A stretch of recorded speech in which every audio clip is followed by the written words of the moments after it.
सारे बच्चे जा रहे हैं गर्दनीबाग धरना स्थल और शांतिपूर्ण ढंग से धरना करेंगे और पूरी तरह से रूल ऑफ लॉ को ध्यान में रखते हुए, और सरकार से भी कहते हैं, बीपीएससी से भी कहते हैं, आप भी रूल ऑफ इक्वलिटी का ध्यान रखिए। और यह आंदोलन 2.0 है। इसको हम लोगों ने 2.0 नाम इसलिए दिया है क्योंकि पिछला जो आंदोलन था उसमें सरकार का आरोप था कि इसमें राजनीतिकरण हो गया है। तो अब ये आंदोलन जो हम लोग कर रहे हैं ये बिल्कुल रूप से, एकदम शुद्ध रूप से छात्रों का आंदोलन है। हम शिक्षक एक अभिभावक के रूप में उनका मार्गदर्शन कर रहे हैं कि वो लॉ एंड ऑर्डर भी मेंटेन रखे, बीच में कोई आके उनके भीड़ का गलत फायदा ना उठा ले। तो 2.0 में क्या है कि कोई राजनीतिक हस्तक्षेप हम लोग होने नहीं देंगे और ये 2.0 आंदोलन री एग्जाम लेकर ही लौटेगी। क्योंकि पिछले बार ऐसा हुआ था कि कुछ पॉलिटिकल पार्टियां थी वो ओवरटेक कर रहे थे, वो बीच में जुड़ गए थे, जिसके कारण छात्रों को भी परेशानियां झेलना पड़ा था। क्या इस बार कोई पॉलिटिकल पार्टी? इस बार हम लोग किसी पॉलिटिकल पार्टीज को एंट्री नहीं दिए हैं। ये शुद्ध रूप से हम छात्र और विद्यार्थियों लोगों का आंदोलन रहेगा।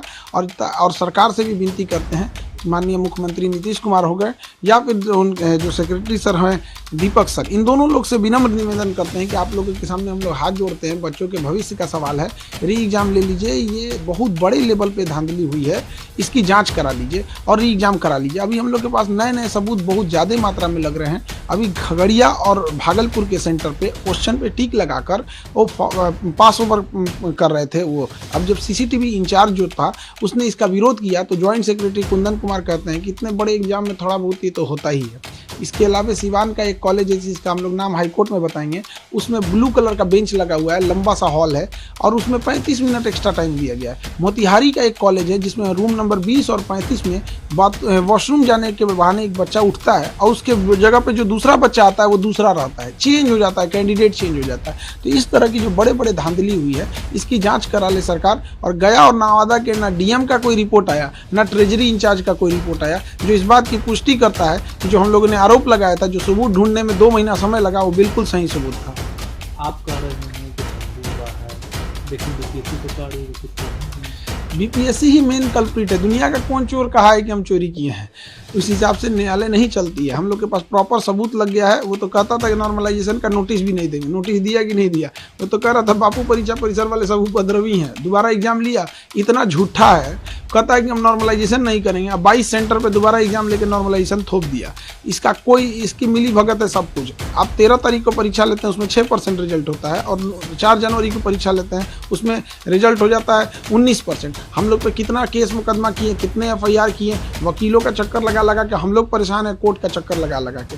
और प्रशासन का यही रवैया रहा तो अब हम भी वकालत करने जा रहे हैं। अब अपना केस खुद लड़ेंगे। 5-7 गो एफआईआर करके रख दिए हैं लोग। जिसको देखो एक उधर से नोटिस थमा देता है, एक इधर से नोटिस थमा देता है। राजनीतिक पार्टी वाले भी धमकी देने लगते हैं कि एफआईआर होगा। तो हम तो एक चीज़ देखे हैं, एफआईआर से हम लोग नॉर्मल साधारण व्यक्ति डर जाता है, लेकिन वकील लोग एफआईआर को बहुत अच्छे से हैंडल कर लेते हैं। तो अब हम भी जा रहे हैं वकालत करने, क्योंकि सरकार का अगर यही रवैया रहेगा, आयोग का यही रवैया रहेगा तो डेली उठाना रहेगा केस मुकदमा। तो उससे अच्छा कोर्टे में बैठ के आदमी अपना केस खुद लड़ेगा। अब वकील बनने जा रहे हैं हम। अब डिसाइड कर दिए हैं कि अब इस साल से हम वकालत करने स्टार्ट कर देंगे और उसके बाद धीरे धीरे, चूँकि वकालत बड़ा लंबा प्रक्रिया होती है, बहुत जटिल प्रक्रिया है। भारत में वकीलों की कोई कमी नहीं है, एक से एक विद्वान वकील है।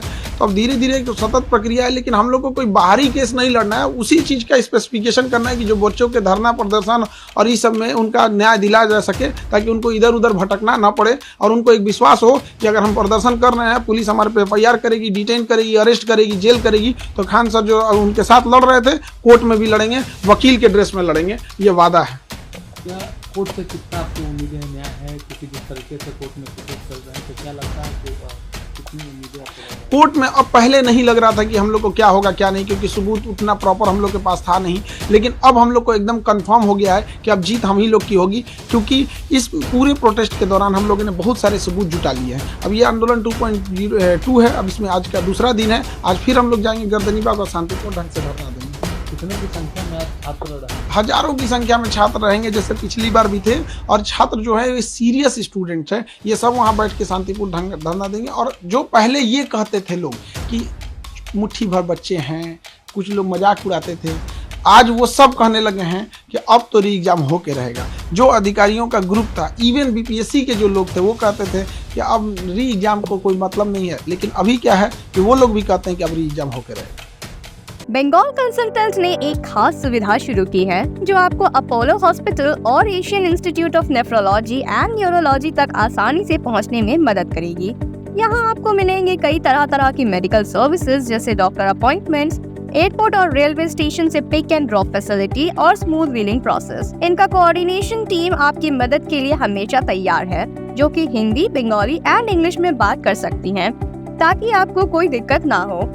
आपको रहने के लिए बेहतर जगह और गाइडेंस की भी बिना किसी रजिस्ट्रेशन फीस के मिलेगा। अगर आपको चेन्नई के अपोलो हॉस्पिटल या AINU में cardiology, neurology, nephrology, orthopaedics, liver transplant, kidney transplant या रोबोटिक सर्जरी जैसी ट्रीटमेंट्स लेनी है तो देर किस बात की। अभी कॉल करिए बंगाल कंसल्टेंट को। उनका मोबाइल नंबर है 9147359708। आप अपने ट्रीटमेंट डिटेल्स भी इस नंबर पर भेज सकते हैं। इस मौके का लुत्फ उठाएं और अपने स्वास्थ्य का ख्याल रखें।